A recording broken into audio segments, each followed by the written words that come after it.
Assalamualaikum. My name is LUTFI with my team HAFIZ and NAZHAN. Today we would like to present about the turnstile as the finite state machines project. So here I would like to introduce for our overview projects. Our projects actually focus on the turnstile, a real-world example. Nowadays, we can see that the turnstile system is commonly used in subway stations, bus stations, and amusement parks. So I will give you a little bit of how it works. The turnstile operates in two main states, locked and unlocked. It always begins in the locked state to prevent unauthorized access. Once the system receives inputs, such as inserting a coin or a valid ticket, the turnstile transitions will go to the unlocked state. After the entry, it automatically reverts back to the locked state. So we go to the second slide. Here, when we go deeper to the finite state machines, we must know what the FSM means. FSM is a system that operates in one state at a time and transitions between states based on inputs or events. There are two main types of FSM, which is DFA and NFA. For DFA, these have predictable state changes, where each input leads to a specific outcome, while NFA, these allow for multiple possible outcomes for the same input, introducing flexibility. So FSMs are widely used in many real-world applications. For example, like vending machines, it depends on products when the correct amount is inserted. For elevators, it will start at specific floors based on input buttons.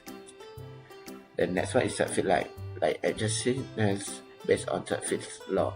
So, as we discussed earlier, the turnstile is our project, which is control user entry by transitioning between locked and unlocked states. So why FSM? FSM are simple, reliable, and ideal for systems with predictable tasks. They provide a structured approach to solving sequential problems, making them a powerful tool in many applications. So I will pass to the HAFIZ. Next, let's take a look at the transition table. So for our state, we have two states, lock state and unlock state. So the S1 is the initial state. So our input have two, which is coin inserted and also push turnstile. And for our output also we have two, 0 and 1, not allowed to pass and also allowed to pass. Let's take a look at the transition table. So let me explain here. If the state right now is lock, S1, and the input is C, coin, so our state will change from lock to unlock. So the output here will be 1, allowed to pass. And then for next, S1 is lock, and then the input is P, push the turnstile. The state will remain the same, it will still lock, and the output is the person is not allowed to pass. And then for the unlock state, if the input is C, coin, the state will remain the same, which is unlocked, and the person can pass the gate. And lastly, if the state right now is unlocked and then the input is push the turnstile, the state will change from unlock to lock, but the person can pass the gate. And for the transition state diagram, let's take a look. So this is the diagram that we have made based on our FSM. Okay, Assalamualaikum.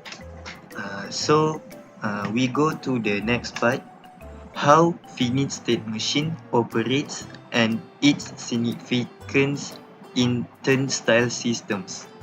Okay, so firstly, we must know how FSM operates. So an FSM consists of states, transition, inputs and output. It starts in an initial state and transition between states based on inputs. Okay, at any given moment, the FSM is in specific state. It receives an input. Based on the input and its current state, the FSM consults a set of transition rules to determine the next state.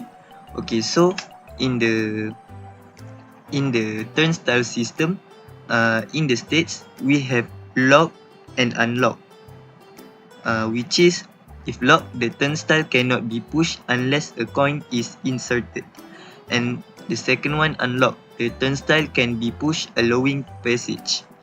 And then the next one is input. So for inputs in turnstile system, it use coin and push.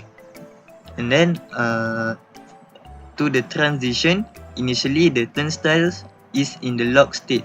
If a coin insert, the FSM transition from lock to unlock. But in the lock-unlock state, if a user push the turnstile, it rotates allowing passage and transition back to lock. So that's all for our project for the assignment 4B. Thank you.